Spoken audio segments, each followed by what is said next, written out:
Hello जी, तो स्वागत है आप सभी का एक और नई वीडियो में। तो भाई इस वीडियो में हम लोग देखेंगे कि एज अ फ्रेशर हम लोगों को दिमाग में क्या क्या क्वेश्चंस होते हैं। तो उन सब के क्वेश्चन के आंसर मैं आज देने वाला हूं। मैंने आप लोगों से पूछे थे टेलीग्राम वगैरह पे, यूट्यूब चैनल पे। तो इसकी फर्स्ट पार्ट मैं ऑलरेडी बना चुका हूँ। अगर किसी ने नहीं देखा हो तो प्लीज़ जाके देख लेना और उस वीडियो को भी लाइक कर देना और इस वीडियो को भी जल्दी से लाइक कर दो और हाइप करवा दो यार, ताकि ये ज़्यादा से ज़्यादा लोगों के पास पहुँच सके और मैं नई नई अच्छी अच्छी वीडियो लाता रहूँ। तो मेरे को मोटिवेशन मिलता है थोड़ा सा कि भाई आप लोग सपोर्ट करोगे तो नई वीडियो लेके आऊँ। तो आज का पहला सवाल मैं देख लेता हूँ यहाँ पे कि पहला सवाल ये है कि आज का कि क्लब्स वगैरह होते हैं कि नहीं होते। तो भाई क्लब्स वगैरह मैं आपको बता दूँ, हमारे कॉलेज में बहुत सारे हैं। तो VIT AP में नहीं, ऑल 4 कैंपसेस में ये क्लब्स वगैरह होते ही हैं। तो जैसे कि हमारे यहाँ पे VIT AP में है विमेन इन ओपन सोर्स, ये क्लब है, और SMC वगैरह है, सोशल मीडिया से रिलेटेड है। तो और हमारे स्टेट वाइज भी कमेटी वगैरह क्लब्स वगैरह हैं, जैसे कि हरियाणा एसोसिएशन हो गई, और बिहार का अलग से है, यूपी का अलग से है। तो अलग अलग स्टेट के हिसाब से है, कर्नाटका का भी मिल जाएगा आपको। तो सब स्टेट का आपको वहाँ मिल जाए, कोई दिक्कत नहीं है। टेक क्लब्स भी हैं, कोडिंग वाले भी हैं, माइक्रोसॉफ्ट है जैसे वहाँ पे, और कोड शेफ क्लब भी है। तो इस तरह से मिल जाएगा आपको। और इनफैक्ट आजकल तो बहुत लोगों को वो पसंद होता है एनिमे वगैरह। तो भाई ओटाकू एवन है हमारे यहाँ पे, जो एनिमे से रिलेटेड और इन सब से रिलेटेड है। तो आप उसमें भी ज्वाइन कर सकते हो, तो मिल जाएगा आपको। इंटरेस्टिंग है सब कुछ। तो एज अ फ्रेशर भी आप लोग वहाँ पे ज्वाइन कर सकते हो, कोई दिक्कत नहीं है। बट फ़र्क सिर्फ इतना ही है कि आपको सेकेंड ईयर से ये ऑप्शन मिलेगा कि आप लोग क्रेडिट क्लेम करो। तो उस टाइम पे शायद 1 या 2 क्रेडिट का आपको एक क्लब ज्वाइन करना पड़ता है। तो एसोसिएशन या क्लब अगर ज्वाइन करोगे तभी मिल पाएगा। तो वो सेकेंड ईयर में आपको ज्वाइन करना पड़ेगा। तो एज अ फर्स्ट ईयर आपको कुछ रिवॉर्ड नहीं मिलेगा, बट हाँ ऐसा हो सकता है कि अगर आप फर्स्ट ईयर अगर उसको ज्वाइन करते हो, अच्छे से परफॉर्म करते हो, तो सेकेंड ईयर में शायद आपका प्रमोशन हो जाए। तो भाई अभी हम लोग बात कर लेते हैं FFCS के बारे में। तो आपने पिछली वीडियो में सुना होगा, अगर किसी ने देखी होगी तो, कि FFCS की बात करी थी मैंने। तो FFCS का मतलब होता है फुली फ्लेक्सिबल क्रेडिट सिस्टम। इसका क्या मतलब होता है ना कि VIT ये ऑफर देता है हम लोगों को कि हम अपने हिसाब से अपने 4 ईयर्स की डिग्री में अपने हिसाब से क्रेडिट्स चूज़ कर सकते हैं और कोर्सेज चूज़ कर सकते हैं। क्रेडिट्स तो इनफैक्ट फिक्स होते हैं इन लोगों के कि 160 क्रेडिट्स हम लोगों को करने ही होते हैं। तो ड्यूरिंग 4 ईयर्स हम लोगों को 160 क्रेडिट्स कंप्लीट करने होंगे, तब जाके हम लोगों को वो डिग्री मिल पाएगी, वरना नहीं मिल पाएगी और आपको क्रेडिट्स पूरे करने पड़ेंगे एक्स्ट्रा रुक के। तो कुछ इस तरह से होता है। और फुली फ्लेक्सिबल क्रेडिट सिस्टम का क्या मतलब है ना, कि जैसे कि आप लोगों को ये अपॉर्चुनिटी मिलती है कि आप किस हिसाब से अपना टाइम टेबल बनाना चाहोगे। एक सेमेस्टर में अगर आपका मन है कि 6 सब्जेक्ट्स लेने हैं तो आप 6 उठा सकते हो, किसी को 7 लेने तो 7 ले सकता है, और किसी को 4 लेने तो वो भी ले सकता है भाई। बट हाँ, फिर आपको एक्स्ट्रा रुकना पड़ेगा। तो जितनी जल्दी होगा ज़्यादा लेके जल्दी कंप्लीट करो। फिर उसमें हमें ये भी ऑप्शन होता है कि टीचर हम लोग है ना अपने हिसाब से चूज़ कर सकते हैं। कोई अगर आपको फैकल्टी ज़्यादा अच्छा लगा पढ़ाने के लिए तो आप उसकी चूज़ कर सकते हो, या कोई फैकल्टी आपको ऐसा मिल जाता है कि ये बहुत ज़्यादा नंबर कट करते हैं या अच्छे से एक्सप्लेन नहीं करते क्लास में, तो आप उनको छोड़ के या दूसरों को चूज़ कर सकते हो। ऐसे चलता रहता है। और आपको ये भी ऑप्शन मिलता है कि आपको क्लासेस मॉर्निंग में रखनी है या इवनिंग में। बस ये होना चाहिए कि उस टाइम पे वो टीचर का भी क्लास होनी चाहिए जिसकी आपको चाहिए, वरना आप टीचर को अगर आप एक बार के लिए छोड़ सकते हो तो आप मॉर्निंग इवनिंग स्लॉट्स अपने हिसाब से चूज़ कर सकते हो। तो आपकी जल्दी क्लासेस अपने हिसाब से शुरू और ख़त्म हो जाएगी, और बीच में गैप्स वगैरह ज़्यादा नहीं रहेंगे। वरना भाई हॉस्टलर्स को ही दिक्कत होती है बार बार कि कमरे पे जाना वापस आना, जाना वापस आना, और डे स्कॉलर्स को बेचारों को बीच में दिन में वेट करना पड़ता है। तो उनके पास तो कोई ऑप्शन भी नहीं है, क्योंकि शाम को बस जाएगी तभी जा सकते हैं वो लोग। तो अभी एक बात क्या होती है ना इधर, कि FFCS की वजह से ना 9 पॉइंटर्स ऐसा होता है कि एक क्लास में सारे 9 पॉइंटर्स ज़्यादा बढ़ जाते हैं। मतलब सारे नहीं, 9 पॉइंटर्स ज़्यादा बढ़ जाते हैं। तो हमारे कॉलेज में क्या है ना कि नॉर्मल कोर्सेज के लिए मोस्टली रिलेटिव ग्रेडिंग होती है। तो उसमें क्या होता है कि जो हाईएस्ट बच्चे का स्कोर आता है ना, उसके बेसिस पे हमारे फिर ग्रेड्स डिसाइड होते हैं। तो जो जिसके हाईएस्ट होंगे उसको तो पक्का S ग्रेड मिल ही जाता है। तो जो नीचे जाता रहता है तो उस हिसाब से रेंज बनती रहती है। उस हिसाब से ग्रेड का वो रेंज हमेशा वेरी करता है हर कोर्स में और हर साल। और अगर कुछ कोर्सेज ऐसे होते हैं जैसे कि प्रोजेक्ट्स वगैरह खासकर, वो एब्सोल्यूट होते हैं, उसमें दिक्कत ही नहीं होती कुछ। तो उसमें क्या होता है कि अगर आपके मार्क्स हैं 90 to 100 के बीच में तो आपको S ग्रेड मिल जाएगा। ऐसे हमारे यहाँ पे मैक्सिमम ग्रेड होता है। फिर अगर 80 to 90 है मार्क्स आपके तो A ग्रेड मिल जाएगा, 70 to 80 है तो B ग्रेड मिल जाएगा। फिर ऐसे नीचे नीचे जाते जाते अलग होता रहता है। इसके बारे में बात करेंगे हम लोग, ग्रेडिंग सिस्टम के बारे में हम लोग ज़रूर बात करेंगे। मैं एक नई वीडियो लेके आऊँगा इसके बारे में भी। और आपको चाहिए अगर ये वीडियो तो ज़रूर नीचे कमेंट सेक्शन में लिख के बता देना मेरे को कि आपको ये वीडियो चाहिए। तो कुछ ऐसे होता है कि अगर किसी क्लास में अगर 9 पॉइंटर्स ज़्यादा बढ़ जाए तो मतलब आपको ग्रेड लाने में थोड़ा स्ट्रगल करना पड़ सकता है। तो FFCS है तो आपको क्या होता है कि सेकेंड ईयर से जैसे आप सेकेंड सेमेस्टर से ये ऑप्शन मिलना शुरू हो जाएगा FFCS का। तो अगर आपने कोई टीचर चूज़ किया तो आपको 1 वीक का एक ट्रायल मिलता है कि अगर आप उस टीचर का क्लास चेंज करना चाहते हो या कुछ भी है रीजंस, तो आप वो चेंज कर सकते हो 1 वीक के बाद में। तो 1 वीक के बाद में आप वो कोर्स ड्रॉप करके या फिर वो टीचर को ड्रॉप करते नया कोर्स या नए टीचर चूज़ कर सकते हो, कोई दिक्कत नहीं है। फिर आप दूसरी क्लास में चले जाना अगर आपको ग्रेड बचाना है तो। और अगर आपको ग्रेड नहीं बचाना तो भाई आप 9.10 वाले में रह सकते हो। और अगर आप ऑलरेडी 9.0 हो और कोई दिक्कत ही नहीं है, आप खुद भाई औरों के ग्रेड ख़राब करोगे फिर ये बोल सकता हूँ मैं, देख जाए तो। बट इसको गलत में मत लेना, मजाक कर रहा हूँ। फिर नेक्स्ट क्वेश्चन हमारे पास ये आता है कि भैया कोडिंग कंपटीशन होते हैं कि नहीं होते। तो मैं आपको बता दूं कि कोडिंग कंपटीशन होते रहते हैं यार। जैसे कि मैंने आपको बताया कि क्लब्स वगैरह होते हैं ना, माइक्रोसॉफ्ट, कोडशेफ वगैरह, ये लोग कोडिंग कंपटीशन रखते हैं। गूगल भी हमारे यहाँ पे क्लब की बात कर रहा हूँ मैं। तो वो लोग कोडिंग कंपटीशन वगैरह कुछ ना कुछ रखते रहते हैं। तो हाँ, जो जिनको ये कोडिंग वगैरह में इंटरेस्ट होगा, DSA वगैरह में, और टेक एंथुजियास्ट होंगे तो उनको मज़ा आएगा, वो लोग पार्टिसिपेट कर सकते हैं। नेक्स्ट क्वेश्चन हमारे पास ये आता है कि भैया लैपटॉप वगैरह कौन सा लेना चाहिए। तो मैं ये बता दूंगा भाई आपको कि लैपटॉप का ऐसा सच कोई डेफिनेशन नहीं है कि भाई यही लेना है या वो लेना है। बट क्योंकि मैंने जैसे कि देखा है यहाँ पे विंडोज़, मैकबुक सब कुछ चलता है, लिनक्स भी यूज़ कर सकते हो आप, कोई दिक्कत नहीं है अगर किसी के पास होगा तो भाई। बट मैं आपको ये बोलना चाहूँगा कि एक अच्छा विंडोज़ PC ले लो with a better GPU, graphics card के साथ लोगे, एक अच्छी SSD मेमोरी के साथ में, तो ज़्यादा बेटर रहेगा। थोड़ा मतलब अच्छा बेनिफिट मिलेगा। और आपको अगर AI मॉडल्स वगैरह आगे ट्रेन करने पड़ेंगे, अगर आपको पाइथन में इंटरेस्ट है या मॉडल्स वगैरह बनाने पड़ेंगे ना, तो आपको काम देगा। जैसे कि प्रोजेक्ट्स वगैरह बनाने पड़ते हैं कॉलेज में, तो आपको वो काम आएगा। Better laptop with better GPU will be always better, तो आप उसको चूज़ कर लेना। बाकी अगर आप भाई अगर एप्पल फैन हो तो मैकबुक भी ले सकते हो, कोई दिक्कत नहीं है ऐसा। तो नेक्स्ट क्वेश्चन ये है कि फेस्ट वगैरह होते हैं कि नहीं होते। तो मैंने बताया कि भाई फेस्ट तो होते रहते हैं। जैसे कि आपने यूट्यूब पे अगर मेरे चैनल पे देखा होगा तो वीटोपिया एक फेस्ट होता है, कल्चरल फेस्ट है। और एक वीटैप होता है जो कि ये टेक से रिलेटेड होता है या फिर स्पोर्ट्स ज़्यादा होता है उसमें। तो इस तरह से कुछ ना कुछ होता रहता है। तो साल में 2 बार होते हैं ये फेस्ट, एक बार वीटैप होता है, एक बार वीटोपिया होता है।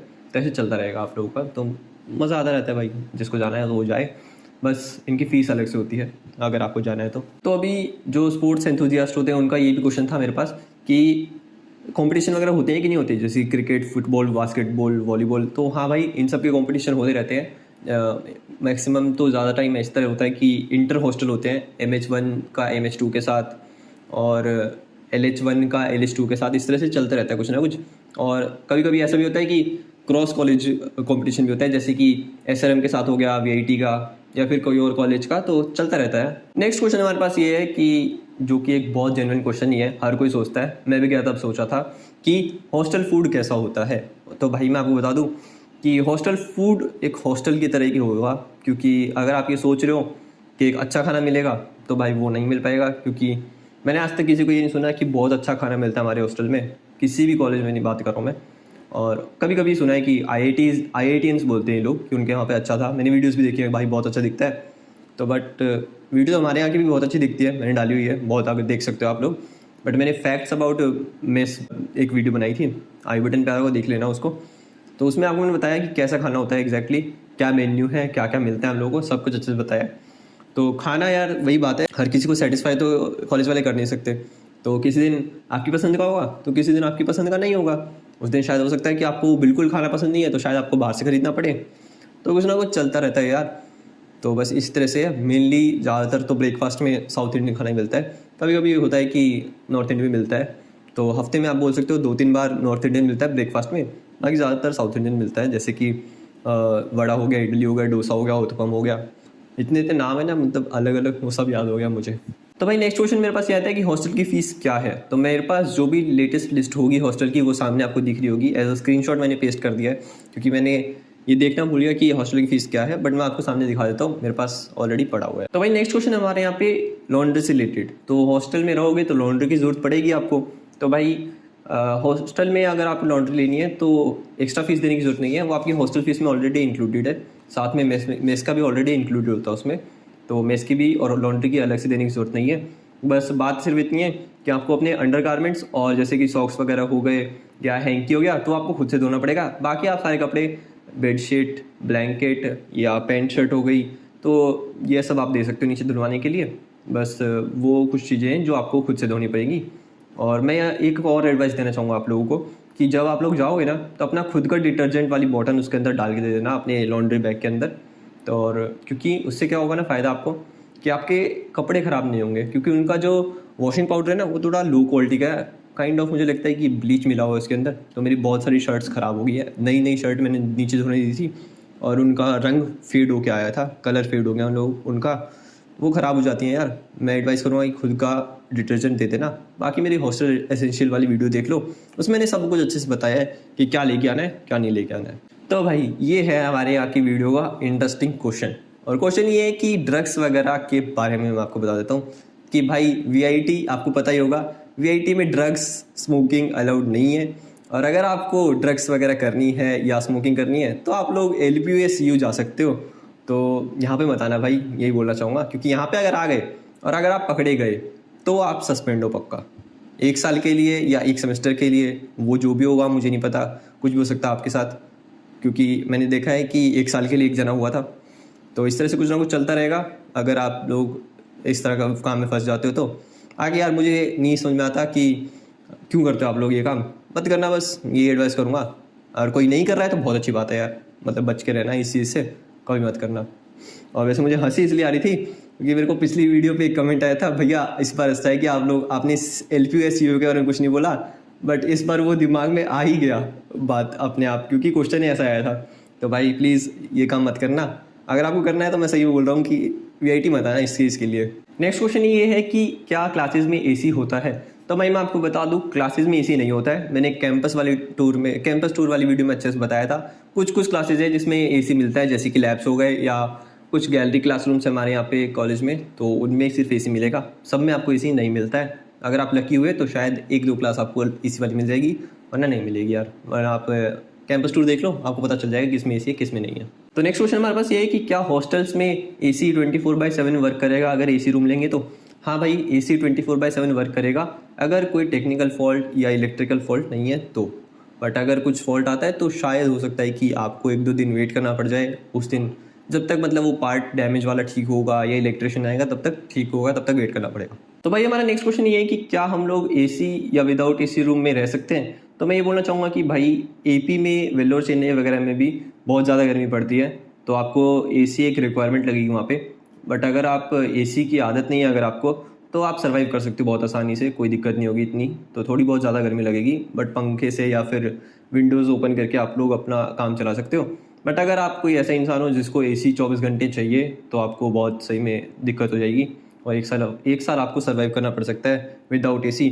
तो सोच समझ के चूज़ करना। अगर आपको गर्मी ज़्यादा लगती है तो एसी वाला रूम ही चूज़ करना। मैं आपको बिल्कुल एडवाइस नहीं करूँगा कि नॉन एसी रूम आप चूज़ करो थोड़े पैसे बचाने के लिए। मुझे पता है कि थोड़ा कॉस्टली ज़्यादा आता है एसी वाला, बट हाँ हो सके तो एसी वाला रूम चूज़ करना अगर आपके बजट में है और अगर आपको एसी चाहिए तो नेक्स्ट क्वेश्चन ये है कि एसी वाले बिल्डिंग्स और नॉन एसी रूम वाली बिल्डिंग कौन सी है। तो देखा जाए तो पहले MH3, मेरे को सिर्फ बॉयज़ हॉस्टल के बारे में पता है, MH3 जो था वो नॉन एसी था फुल। बट अभी मेरे को कुछ सुनने में आया था कि ऊपर के 2-3 फ्लोर्स भी अभी एसी कर दिए वहाँ पे।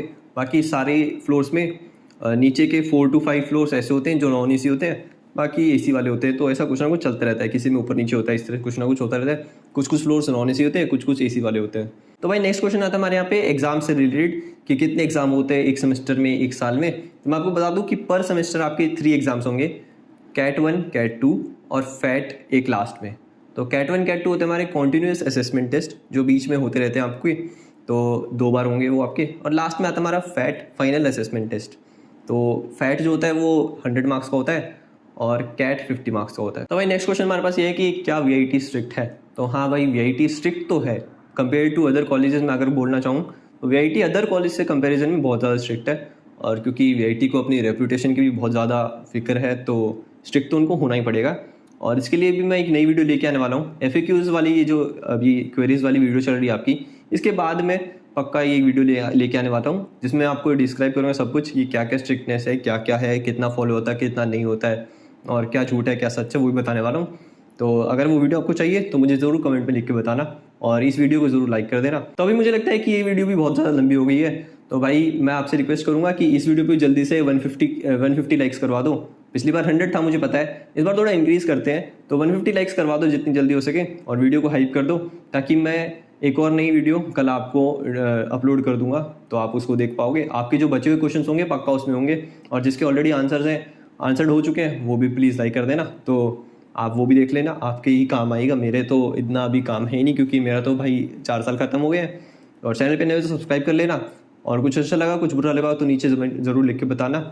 और मिलते हैं आपको एक और नई वीडियो में। Till then okay, bye bye, take care.